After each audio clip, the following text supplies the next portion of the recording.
Alrighty, so for today's festivities, I've got a 1922 Dodge Brothers touring car with a Northeast distributor, and my goal is to try to install a Pertronix ignition system into it. Alright, so the 1922 Dodge Brothers, it's a Northeast distributor, and we're going to try to put in a Pertronix ignition into it. It has the points. It has a little bit of a cobbled together ignition. You see there's the original coils on the back right here. The original coil. Someone's added this in over the years. This is what I call a drive around car. I just drive it around all the time. I really don't intend to restore it per se, but I like to just drive it as is with its old looking look. So here we are going to try to go with the Pertronix. I don't know if I can pick up the distributor information off that or not, but anyways, there it is. And so first things first, we got to pop this off. Now, one of the things with these rotors, oh, look at that, the carbon is missing from my thing here. I don't know where that is, but there's an original carbon that's supposed to go right there on that, and I have replaced that with another one. I found one out of an HEI distributor that's pop out of there. It's a design that I'm really not very fond of, but so y'all have to fix that as well.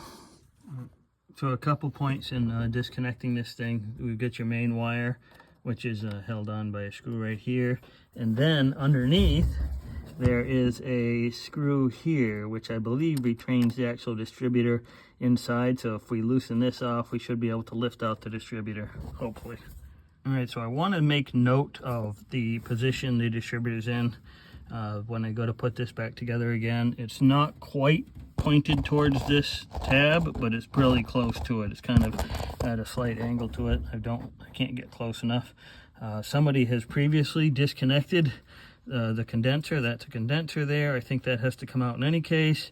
And you can see I mentioned earlier that the button is missing from the rotor. So yeah. Car was running, so don't know if it just fell out when I took it apart, or if so. We'll see if it's in the bottom of the distributor. Maybe it's been out for a while. Don't know. All right, so in order to get this distributor out, I've had to use this tool just because I couldn't get a screwdriver in here, but it seems to work pretty good to loosen that nut. So if you happen to have one of these, if you don't, well, I'm not sure how you'd get that, but get it. You probably have to remove the distributor. I think the manual says you remove the whole distributor, but I'm always trying to take shortcuts because I'm too lazy to tear everything apart. I just want to do the minimum amount that I need to get the job done. All right, so I got it popped out. That screw that I pointed towards down below, that is the one. You remove that.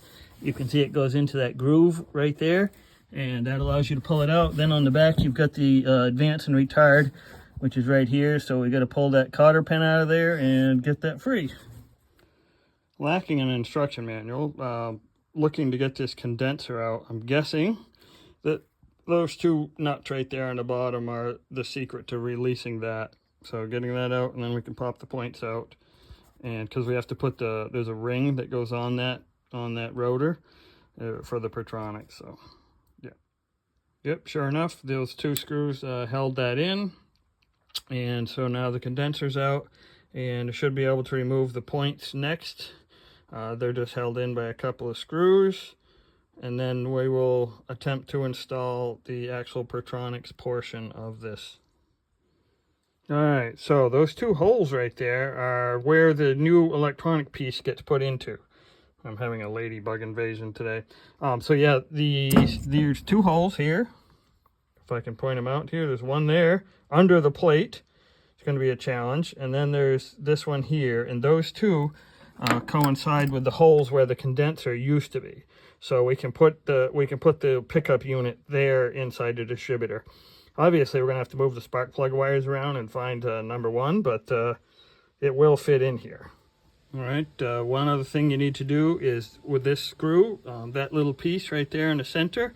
I don't have two hands, but I took a small screwdriver on two small screwdrivers and hold the center pin on the back and rotate that out to release.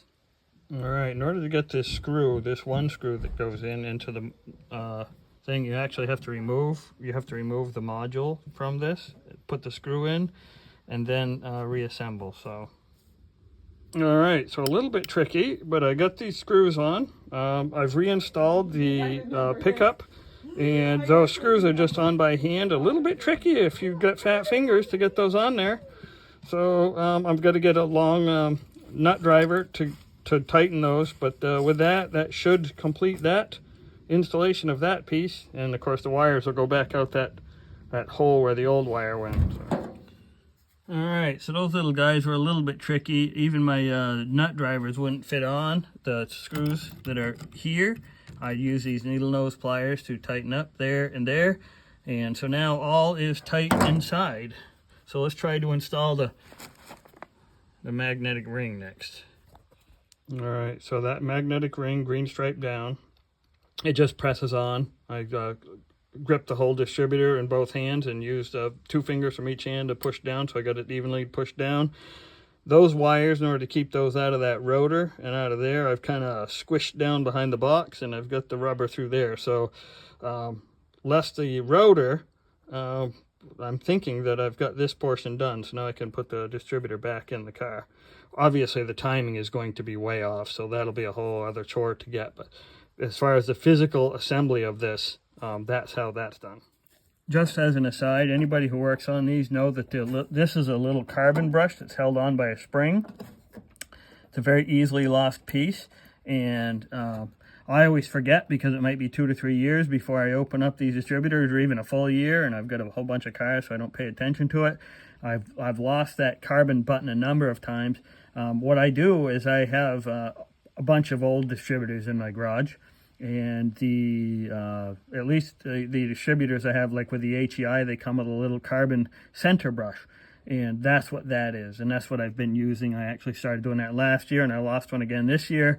So I don't know if those buttons are available separately. I think Myers Dodge, you can actually get the official Dodge one. It's like $15 just for the carbon. The actual rotor, the whole rotor mechanism itself is also available. I think it's like $65 according to the thing. So as long as you keep it clean, and I would say maybe buy 2 or 3 of those and keep them in a Ziploc bag under your seat, so that when that happens, because if it happens on the road, you pull the distributor cap off, that thing springs out. That's happened to me. That's exactly what happened to me, is that I pulled it off on the side of the road and forgot that was in there, and it sprung out, and yeah, fell in grass. It was gone. So big ordeal. Keep a spare carbon brush. One reminder while we're here, make sure we grease up the distributor. There's actually a grease fitting on the main shaft, but I pumped a bunch of grease down into the hole anyways, so that it gets a little bit more. There's a bayonet style grease fitting right there that's supposed to lubricate the shaft and push it into there, but I added my own, so figured that was a pretty good insurance anyways. Keep it good and greased. Probably hasn't been greased in ever, maybe 70 years really, who knows. All right, so I've just pressed that distributor back in there. It looks like I've got the rotor approximately where it is. We've got some movement here, so we'll be able to do that. And then I just have to put the screw, which holds it right in there. That's a retaining screw, so that should theoretically hold that in there, but still allow it to turn. So, and I've got my bent wrench that I do for doing it in the car. All right, so keep in mind, I kind of caught myself, luckily. When the screw is tight, you still need to have the advance and retard of the distributor available. So when I first put it in, I wasn't quite all the way there.